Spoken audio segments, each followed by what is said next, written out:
Sejam todos bem-vindos a mais um podcast da nossa querida e amada Escola Sabatina Viva. Que bom que você está aqui conosco, fazendo parte dessa história. Estamos nos aproximando do 100º episódio do Escola Sabatina Viva. Isso só está acontecendo porque você está nos ajudando com tudo isso. Então, que Deus seja louvado pela tua vida. Que bom que você parou o seu tempo para poder meditar na palavra de Deus e buscar conhecimento dos altos céus. Louvado seja Deus porque você, professor, você, aluno, você que nos assiste, está tirando um tempo para a eternidade. E a lição deste trimestre, temas do Evangelho de João, está sendo fantástica. Você não pode ficar sem o seu conteúdo. Faça a sua assinatura, baixe o aplicativo da lição da Escola Sabatina gratuito para você. Você pode escolher o idioma que você quiser. Não fique sem o seu pão matinal espiritual, porque o Senhor Jesus, Ele quer falar contigo todos os dias, tá bom? E para nós entendermos um pouquinho melhor, você ficar por dentro desse conteúdo, eu preciso que você nos dê aquela moralzinha. Vai lá, filho de Deus, no YouTube. @PaulistaLeste. Tá vendo o GC aqui embaixo? Então, vai lá, se inscreva no nosso canal, fique por dentro das novidades, dos nossos conteúdos. E principalmente, se você quiser nos seguir nas redes sociais, vai lá, mips.apl. E você vai ter um conteúdo somente da Escola Sabatina, aonde você vai ficar por dentro de todos os cortes daqui do podcast, tá bom? Então, que Deus te abençoe. E nós estamos aqui com convidados especiais.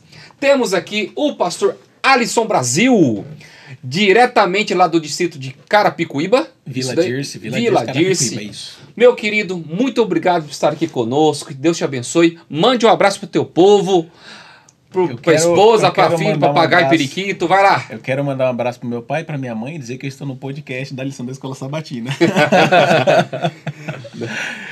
Pastor Alisson é nosso contemporâneo da época de IAN. Que virou antigo IAN, que é o FADIBA agora é UniAN, que virou Centro Universitário. Centro Universitário. Tá olha pra você ver como é que as coisas evoluem. E temos aqui o pastor Alex, que é Ministério Pessoal Escola Sabatina da Associação Paulistana. Ambos os pastores são da nossa associação vizinha aqui. Muito obrigado por estar aqui conosco. Manda um abraço pro teu povo, pastor Alex. Quero mandar um abraço para todos os professores e alunos da Escola Sabatina, com destaque da Paulistana. Que Deus abençoe muito a todos vocês e que esses momentos aqui no podcast sirvam de inspiração para a gente se apegar ainda mais à palavra e descobrir coisas extraordinárias desse Evangelho de João. Amém. E você aí que está nos assistindo, lembre-se de uma coisa. O Evangelho ele tem poder, mas ele só vai ter poder se nós estivermos vivendo ele a cada dia. Então nós vamos passar um tempo aqui estudando um pouquinho. Então eu peço a vocês, pastor Alisson, pode fazer uma oração para nós começarmos? Querido e bom Deus, te agradecemos pela oportunidade de estudar a sua palavra, de nos aprofundar no livro, no Evangelho de João, que esta mensagem nos edifique. Em nome de Jesus, amém. Amém. Verso para memorizar, que na época do pastor Alex era verso áureo. Em verdade lhe digo que se alguém não nascer de novo, não pode ver o reino de Deus. Esta é uma das grandes verdades que nós temos através do Evangelho. A lição 4, Testemunhas de Jesus como Messias, ela fala assim, esse discurso que Jesus tem com Nicodemos. Nascer de novo, nascer do alto, são coisas que todo cristão ele vai precisar passar um dia. Que mensagem que nós podemos trazer dessa parte de sábado, que eu acho muito fundamental da lição, para os nossos professores, para os nossos alunos? Qual é o verdadeiro sentido que Jesus está colocando ali para Nicodemos? Eu penso que é interessante para todos nós a gente perceber o impacto de Jesus na vida personalizada, né? Ele não tinha o mesmo encontro com pessoas diferentes. Ele tinha um encontro único com cada indivíduo. E Nicodemos era um líder religioso, um homem de renome, o que falava os outros só tinham a aprender, tipo, era uma posição social na época. E Jesus o surpreende, porque ele queria falar com Jesus como um rabi, eu te reconheço como um mestre como eu. você sabe muito como eu, tipo de igual para igual, e Jesus o quebra já na entrada, né? Dizendo que ele tinha que nascer de novo se ele quisesse herdar a vida eterna. Ficou todo confuso, não entendeu nada, admitiu que não entendeu nada, e isso impactou a vida daquele homem, e a gente acredita que, apesar de um fariseu, de um grande líder religioso, diante de Jesus e suas colocações diretas no coração, ele saiu dali quebrantado, atordoado e convertido, né? Então isso aqui é extraordinário diante de todos os encontros que Jesus teve apresentado em destaque no Evangelho de João. Acho que tem algo aqui interessante na questão do verso áureo com o testemunho de Jesus, né? Porque nós estamos em João capítulo 13, até aqui, só folheando a Bíblia, a gente já vê aqui algumas pessoas falando, testemunhando de Cristo, né? Do que ele fez ou porque foi impactado por ele. Você tem o João Batista, daí você tem Felipe e Natanael, o André que chama o Pedro, as bodas de Caná da Galileia, um casamento inteiro testemunha, né?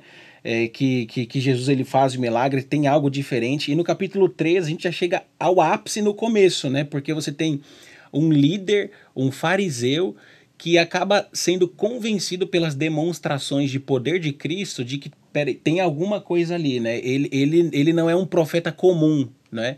E aí João então vai até, e o Nicodemos, melhor dito, vai até Jesus agora para então perguntar para ele como é que funciona, qual que é a ideia, qual que é a base do teu reino, dos teus ensinos. Então, isso aqui é muito importante, né? João já está sinalizando para nós que as testemunhas de Cristo, elas estão sendo impactadas pelo ministério dele, pelas demonstrações de poder dele que nós estudamos nas lições anteriores, né? Eu acho interessante nessa parte, porque quando Jesus ele fala, em verdade te digo, se você não nascer de novo é um verbo no grego, anoten, que quer dizer nascer do alto. Então não adianta nada do que eu faça nessa terra, se eu não nascer para ser reconhecido primeiro no reino celestial, não vai ter valor nenhum que eu fizer aqui. Então, primeiro, nós precisamos ser reconhecidos como membros da família celestial, para depois para que possamos herdar a eternidade.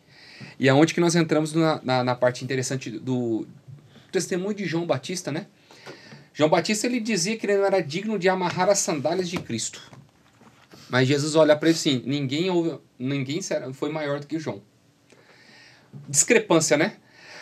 Como ninguém foi maior? Nós vemos ali testemunhos de Elias, Moisés, que foi o grande libertador do povo egípcio. E o tempo do ministério de João Batista foi tão curto que Jesus olha para ele diante de todos.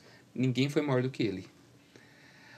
Não é a quantidade, né? Mas sim a qualidade e a profundidade que nós fazemos as coisas para Cristo. Como que esse testemunho de João Batista ele pode ser tão especial para nós nos dias de hoje, gente? Eu queria falar um pouco dessa questão que você falou que eu achei interessante, né? Qualidade, quantidade, profundidade. Deus, geralmente, ele usa um processo ele trabalha com as pessoas no processo para que então ela possa testemunhar dele da maneira adequada, né? De uma maneira madura, polida. Nós vemos esse processo, por exemplo, na vida de Davi, né? Davi, do momento em que ele é ungido até ele virar rei, você tem um processo ali, né? Você tem o Eliseu, né? Do momento que ele vai seguir a Elias, você tem um processo acontecendo ali. E nós temos a vida também justamente do João Batista, né? Veja, do nascimento dele, com toda a pompa que o nascimento dele trouxe, né? Um anjo, nós não estamos falando de uma pessoa comum, né? Nós estamos falando de uma pessoa que o nascimento é prenunciado por um anjo, e não é qualquer anjo também, né? É o anjo que assiste diante de Deus. Então, você tem um processo do nascimento dele até o ápice do ministério dele, que é quando ele finalmente vê Cristo. Quando ele vê Cristo e o Espírito Santo revela para ele, né? Olha, este aí é o Cordeiro, é esse o Salvador do mundo, né? E ele declara, então. E eu achei interessante que a lição, ela traz essa sacada, né? Quando ele vê Cristo, o Espírito Santo mostra para ele que Cristo é o Salvador e ele é impressionado com as palavras de Isaías, né? O Cordeiro que é levado ao matadouro. Então, João, ele vem, para ficar dentro da sua pergunta, João, ele vem com a missão que é endireitar as veredas, como ele mesmo vai dizer, né? A ideia de endireitar as veredas, que era uma ideia bem conhecida para quem vivia em Roma, que era aquela pessoa que ia na frente do rei. Então, o rei vai ir visitar a sua cidade. Então, vinha ali os funcionários, vou falar assim, né? Vinham os funcionários do império, eles vinham consertando, aplanando a estrada para o rei não ter nenhum percalço ali no caminho dele, né? E João diz assim, olha, eu vim fazer justamente isso. Eu vim arrumar a estrada para o rei. Interessante. Uma coisa que eu acho muito bonita dessa estrutura de João Batista, tanto o João que escreveu o Evangelho apontando o outro João, o Batista, tinha noção da posição de João Batista na história, quanto o próprio João Batista, né? Porque a gente vive numa sociedade, até puxando para nós, que a lição sempre tem que provocar, além de entender o contexto, né? É que dificilmente a gente quer ser coadjuvante. Hoje, nos tempos de likes, redes sociais, a gente fica o tempo todo meio que procurando um caminho para ser o destaque. E João Batista sempre teve ciência de que ele era o segundo. O primeirão era Jesus Cristo. E ele não se incomodava com isso. Pelo contrário, ele se alegrava em ser o que iria na frente para abrir o caminho, para dar o destaque, para preparar o espetáculo para Jesus aparecer. Isso é muito bonito, a humildade de João Batista, né? Porque ele mesmo fala, né? Eu batizo com água, ele vai batizar com fogo, eu não sou digno de amarrar as sandálias, como o pastor Alisson há pouco comentou, e o pastor Léo também, né? Ele tinha noção de que quem era o Salvador? Jesus. E a missão dele era aplanar esse caminho, era deixar pavimentado para que Jesus falasse sem empecilhos, sem bloqueios, né? E a gente via que não é tão simples assim, porque no percurso, os próprios discípulos de João ficavam meio incomodados com o destaque de Jesus e os discípulos de Jesus. Mas sempre que vinham a João, ele desmanchava esse negócio. Tipo assim, é isso mesmo, gente. Eles são mais destaque, ele é e eu não sou. Eu tô aqui para exaltá-lo. Ele é o Cordeiro que tira o pecado do mundo. Eu não sou digno de batizá-lo, não sou digno de desatar as sandálias. Ele é exaltado e nós estamos aqui para celebrar essa exaltação. Isso é bonito demais. Eu acho interessante essa visão que vocês colocaram, porque às vezes nós queremos o brilho da vitória. A gente tem o Alisson é psicólogo, ele sabe que eu vou falar do contexto, né? Existe uma vaidade no coração humano de ter o reconhecimento e os méritos daquilo que você faz. Mas João Batista, ele não tinha essa vaidade. Eu acho que ele não tinha nem superego e o ego. Porque uma pessoa extremamente complacente e com contexto da missão que foi colocada sobre ele. Todo mundo quer ser reconhecido por aquilo que faz. Mas esse aqui, gente, ele é o libertador. Não, eu não sou ninguém. Eu não posso nem desatar sandálias. A sandália era considerada como um dos objetos mais imundos que havia para um judeu. E ele vai dizer, eu não sou digno para tocar na parte mais imunda que está nos pés desse homem. Eu acho interessante esse contexto porque quando a gente entra na parte de segunda, que é o Cordeiro de Deus, a nação ela sempre clamava pela libertação, a vinda do Messias, como os judeus clamam até hoje, mas eles sempre pensam no Messias geopolítico e não de um contexto espiritual. E João Batista, no dia do batismo, olha para Jesus e diz, eis o Cordeiro de Deus que tira o pecado do mundo.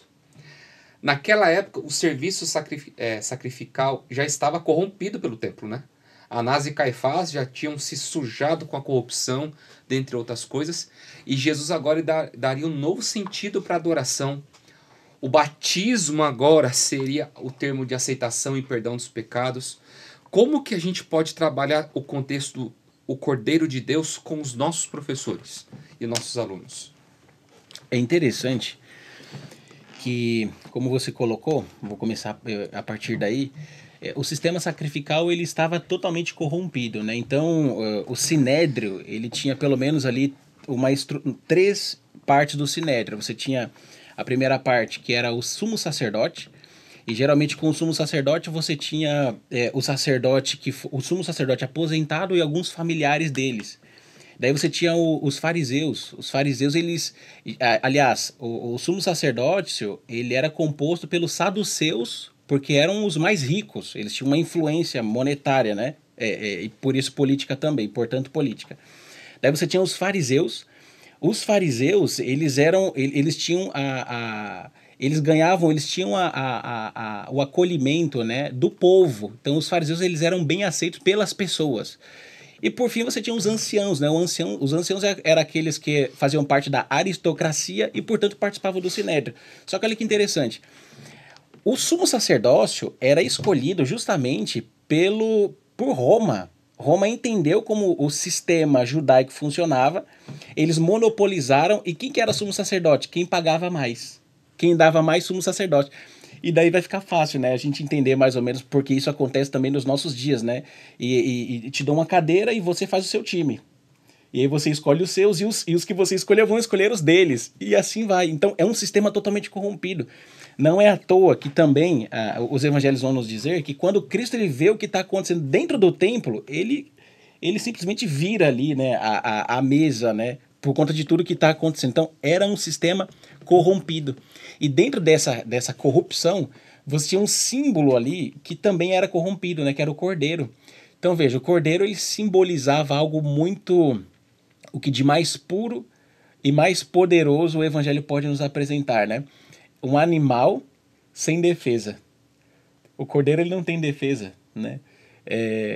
E era justamente um símbolo do ministério de Cristo, né? Cristo ele viria como um cordeiro no sentido de, não um cordeiro militar, não como um leão nesse sentido, né? Ele não viria para agredir, mas ele viria para entregar a vida dele, né? É uma guerra que se luta, mas é sem espada.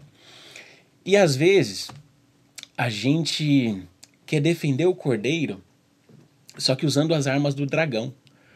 O cordeiro, ele não tem defesa, mas não é porque o cordeiro é indefeso. Ele tem o poder, mas o poder do cordeiro é o sangue dele. Isso é totalmente contrário ao que nós vemos hoje, né?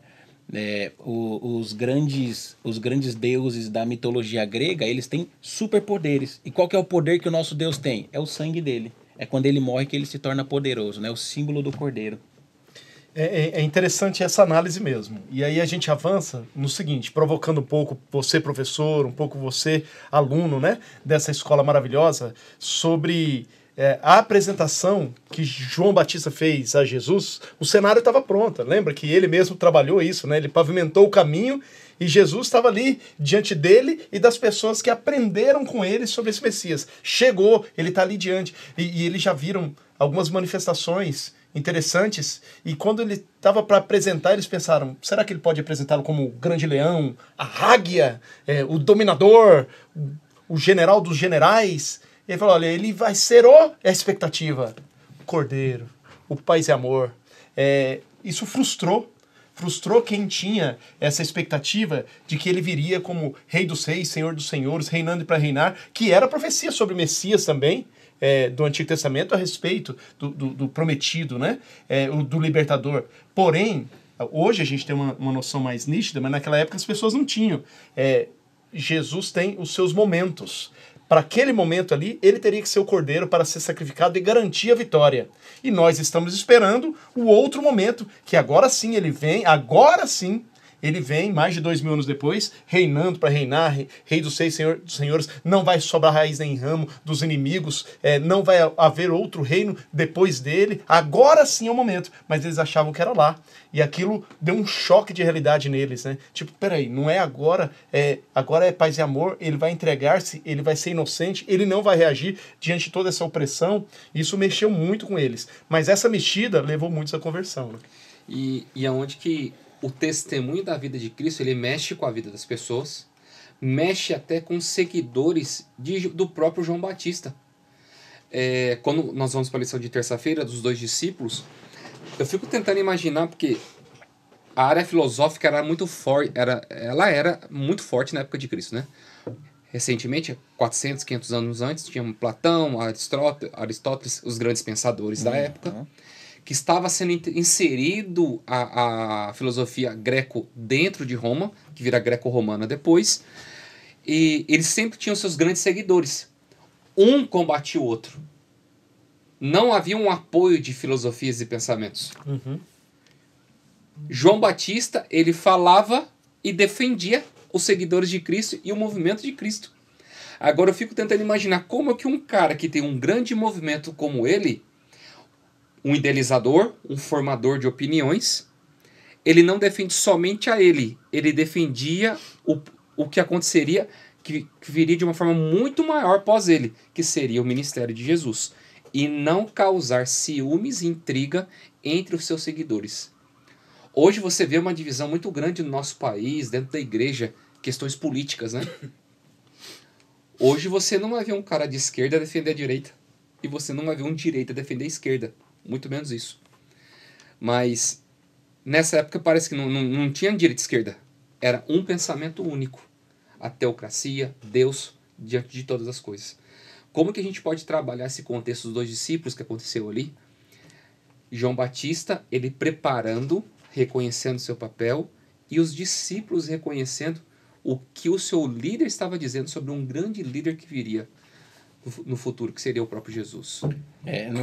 O próprio judaísmo, né? Você tem essas divisões, os filósofos, e dentro do judaísmo também você tinha duas escolas, né? A escola de Hillel, a escola de Shammai, que também tinham algumas divisões ali, acerca do casamento, acerca de como guardar o sábado. Então, geralmente o povo, eles recorriam ao farisaísmo, né? Aos fariseus para ensinar as leis, mas você tinha alguns pontos de discussões também dentro do judaísmo. Mas quando nós chegamos no ministério de Cristo, eles estavam alinhados. Um ponto que eu gostaria de destacar aqui é o Espírito Santo sobre tudo isso, né? A atuação do Espírito Santo sobre este processo.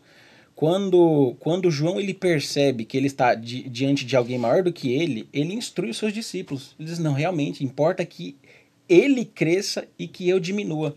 Qual que é o nosso problema? Nós geralmente entendemos essa ordem inversa, né? Puxa, para o Alex crescer, eu tenho que diminuir. Eu vou diminuir e o Alex vai crescer. A gente inverte isso. E quando a gente inverte isso, a gente começa a pensar, puxa, para o outro ganhar, eu tenho que perder. Ou em detrimento de todos, eu preciso diminuir. É o que o inimigo ele tenta colocar na nossa mente, né? Ó, a única maneira do outro crescer é se eu diminuir. E o que o exemplo dos dois seguidores nos mostram é que todos têm lugar no reino de Cristo. Todos podem se sentir pertencidos ao reino de Cristo.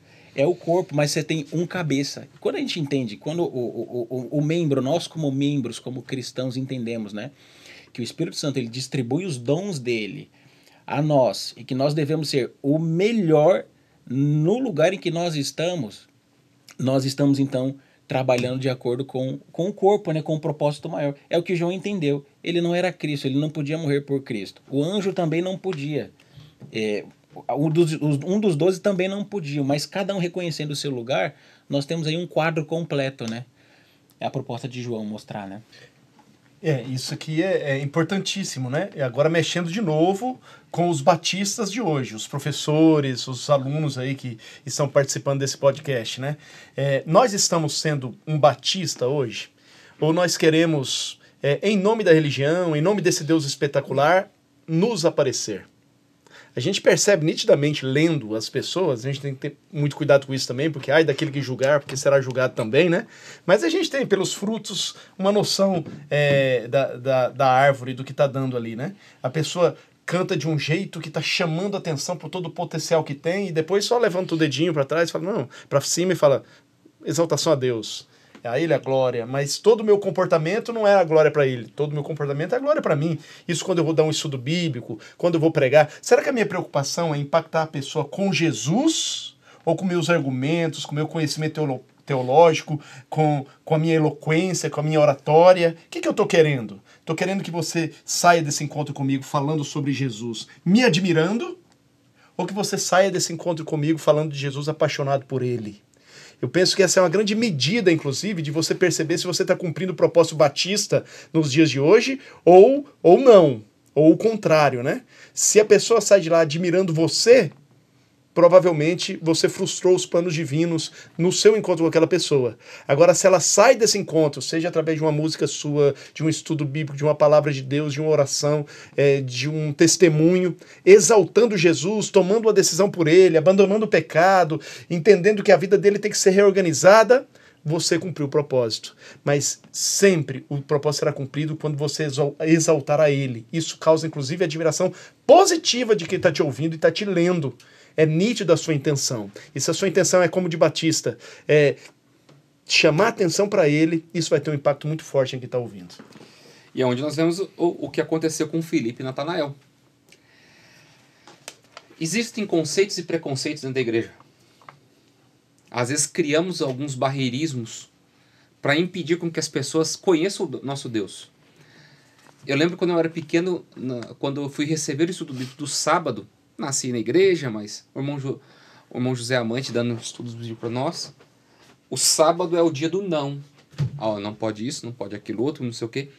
E às vezes nós nos preocupamos tanto com o que as pessoas vão achar sobre nós, que a gente se esquece de viver a verdadeira essência da mensagem, que é o que Cristo espera de nós. A gente coloca um fardo muito pesaroso. Você vê ali a incredulidade de Natanael, você vê Filipe ali, olhando a situação, mostrando para ele assim, não, vem ver o que está acontecendo. Ao invés das pessoas ensinarem, vem cá, vem passar um sábado comigo, eu quero te ensinar o que é o sábado. Não, você não pode jogar bola, você não pode jogar videogame, você não pode ficar em rede social, você não pode fazer nada, tá bom? Como é diferente o sentido de discipulado aqui e o ensino da palavra. O que a gente pode ensinar para os nossos amigos aqui a respeito sobre Filipe e Natanael? Olha, essa é uma das histórias bem intrigante e bem interessante, profunda lição, né? Porque o Filipe, ele vai até o amigo dele Natanael de Betsaida, e a geografia ali do lugar você tem o centro, que é Jerusalém, daí mais para o sul você tem o Judá, você tem a região da Galileia. A região da Galileia era região de gente bem humilde, né? Gente pobre ali, menos desenvolvida em comparação, mais ali com o Judá, com Jerusalém. E o Filipe, ele não era de Jerusalém. Mas olha o que ele faz, né? A ideia do segregador, né? É aquela ideia a síndrome do irmão mais velho, né? O pai me maltratou, agora eu vou fazer com o irmão do meio faz com o irmão mais novo. Então ele olha assim e diz, você tá me falando, o Filipe, que tá o Messias, mas o Messias de Nazaré, pode vir alguma coisa de Nazaré? Ele era de uma cidade pequena, Betsaida, sem expressão. Mas o que ele faz? Ele olha para outra cidade que é menor ainda e diz assim, mas de Nazaré pode vir alguma coisa boa? O convite do Filipe é o mesmo convite que Cristo vai fazer pouco antes aqui, né?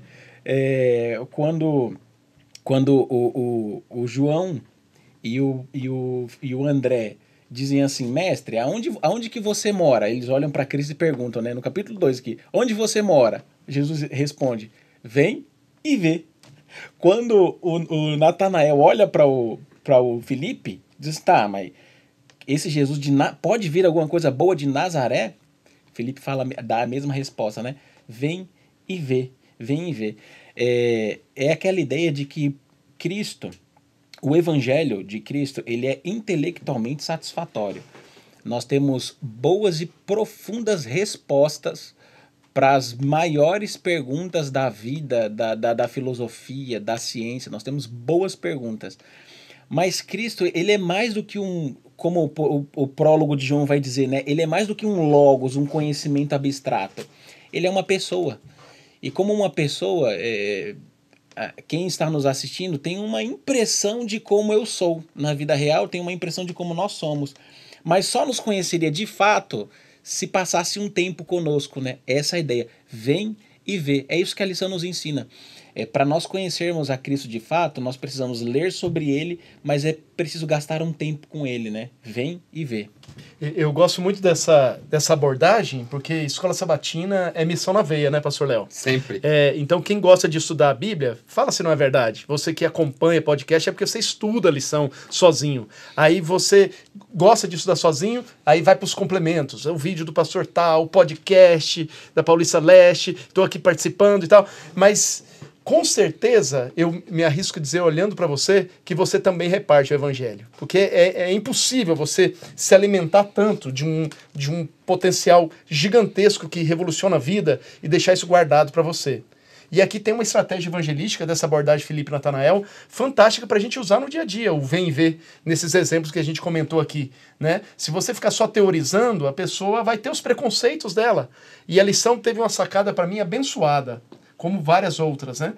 Você não vence um debate, aliás, não vence um preconceito com debate. Você vence um preconceito chamando para a experiência, né? Vem e vê. Vem passar o sábado comigo. Eu fiz parte disso também. Aprendi sobre o sábado, fiquei nessa lista, pastor Léo. Não pode isso, não pode futebol, não pode assistir futebol, não pode jogar futebol, não pode jogar videogame. Eu vim com 12 anos para a igreja, falei, caramba, esse dia é o dia do não pode. Mas um tio que ensinou pra gente falou, vem passar o sábado com a gente. Aí eu vi que a comida era diferente, a dinâmica era diferente, a gente não ficava parado, pelo contrário, fazia coisas que a gente nunca tinha feito antes. Era um dia muito dinâmico, você ficava até meio cansado no final do sábado, mas muito feliz e relaxado ao mesmo tempo. Vem e vê, né? Vem e vê. Você tá com preconceito aí, que esse Jesus só porque veio de Nazaré é um qualquer? Vem cá, tem um contato com ele primeiro, depois a gente continua a conversa. E deu no que deu, né? Então a gente precisa chamar as pessoas para a experiência da fé junto com a gente, claro, com a gente já vivendo, né? Felipe fez isso com Natanael porque ele já vivia. Então, se você já vive, você é um assíduo aí, estudante da Escola Sabatina, dessas lições maravilhosas, então você já está vivendo. Chama para a experiência e você vai ver que histórias extraordinárias. Isso. Eu gostaria de colocar aqui algo que é interessante, que me ocorreu na fala do pastor Alex. A experiência de você estar junto com a pessoa, né? A experiência, por exemplo, uma estratégia que Cristo utilizou, que foi a estratégia da comida, né? Você tem aqui o João e o Pedro, o João e o André, perdão, foram para a casa de Cristo, passaram a tarde inteira lá, né? Depois, daí o André vai chamar o irmão dele, Pedro, o Felipe vai chamar o amigo Natanael. E aqui está um princípio para nós, né? Quem eu posso chamar? Quem que é do meu ciclo ali de influência que eu posso chamar, que confia em mim o suficiente para ir assistir um culto de manhã na minha igreja e depois almoçar lá em casa, né? São coisas simples que às vezes a gente... eu digo isso porque por vezes eu me deparo com um pedido assim, ó, pastor, nós temos um estudo X, mas nesse é bom você ir. Esse é bom você ir. Mas às vezes, querido irmão, a questão ali, o que vai convencer, não é a profundidade do argumento teológico. É a sua amizade, é o seu carinho, é a sua atenção com a pessoa, convidando para ir na sua casa, de repente, olha, vem aqui, vamos tomar um desjejum aqui, um café da manhã, antes de ir pro culto, vamos almoçar juntos. E isso é muito forte, isso cria um vínculo muito profundo. Então depois o coração da pessoa está suscetível, né? Como o João Batista, não, realmente esse é o caminho. Vão lá, sigam ele. E as pessoas elas vão seguindo, né? E terminando por esse contexto, o testemunho que a gente precisa dar, nós vemos aqui o testemunho de Nicodemos. Rapaz, esse foi um dos discursos talvez mais duros que Jesus deu.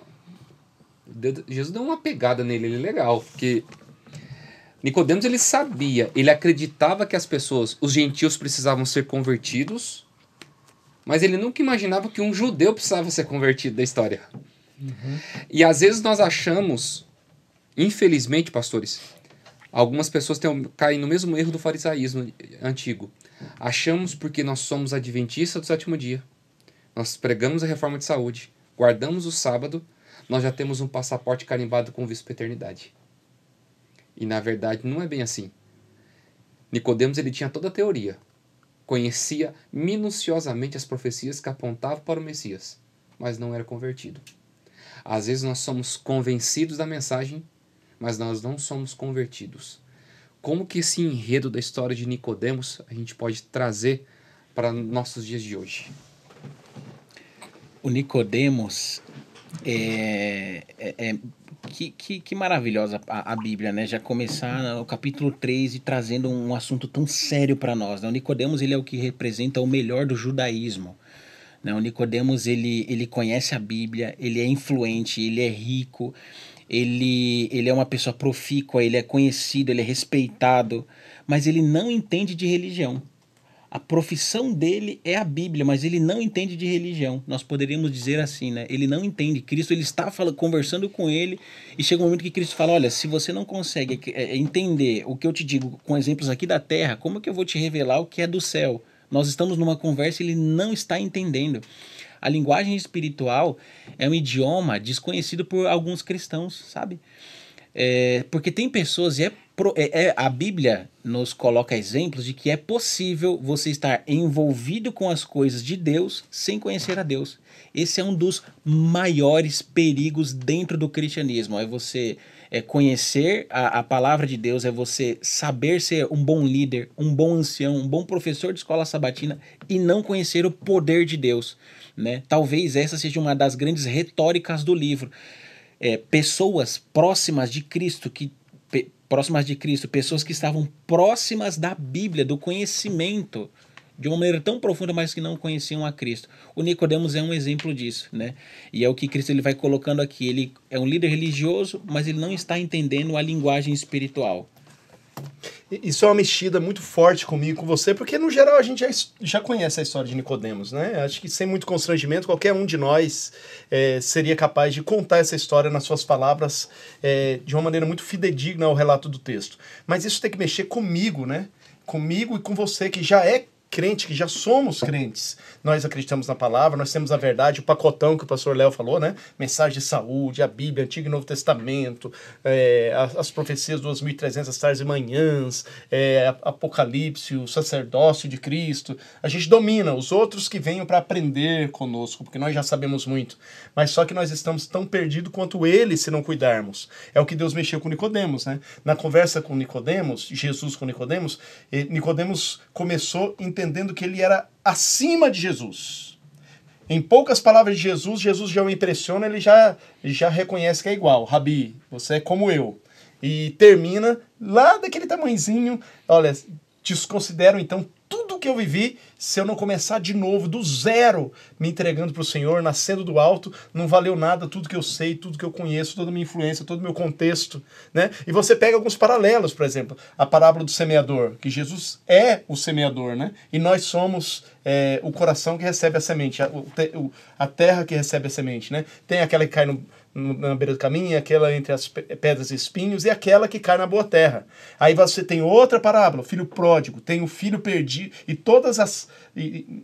voltando para do semeador, né? Todas as terras precisam, no final da história, receber bem ou não receber bem a semente do evangelho.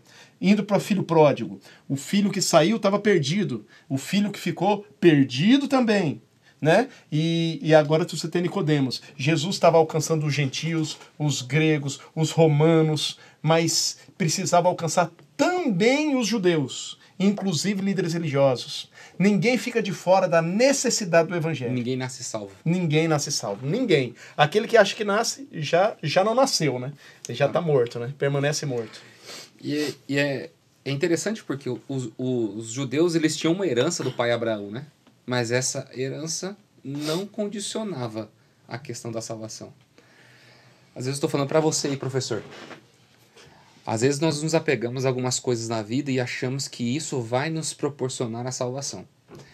Salvação nunca foi por aquilo que nós fazemos.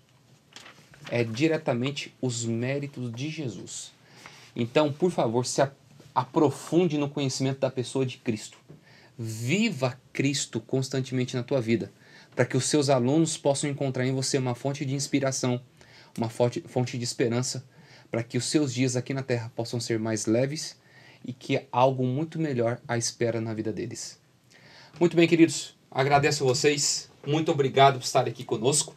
Chegamos ao fim de mais uma lição. Lição 4, semana que vem nós estaremos aqui novamente. Podemos terminar com uma oração? Pastor Alex, pode orar para nós? Sim, vamos orar? Deus amado, Deus querido, muito obrigado por esse banquete farto na Tua palavra, no Evangelho de João e nessa porção especial que estudamos nessa semana 4. Amém. O gostoso é saber que continua nas 5, nas 6, nunca termina o banquete dado na palavra, porque a palavra é viva e sempre que nos colocarmos diante dela com espírito de oração e humildade, o Senhor tem revelações extraordinárias para a nossa vida. Amém. A gente se admira entendendo o contexto da época, mas nos admiramos mais ainda sobre o que o Senhor está preparando e tem preparado adiante para nós hoje. Amém. O Senhor salva a todos, salva ateus, salva religiosos, salva não religiosos e precisa salvar nós que entendemos que já estamos no caminho. Amém. Obrigado por dar essa realidade clara para nós. Continue trabalhando salvação em nós e através de nós, em nome de Jesus. Amém. Amém. Amém. Muito bem, queridos, chegamos ao fim. Semana que vem tem mais o Evangelho de João. Que Deus te abençoe, te proteja e que você tenha uma excelente semana na presença do Senhor Jesus. Até semana que vem, se Deus quiser.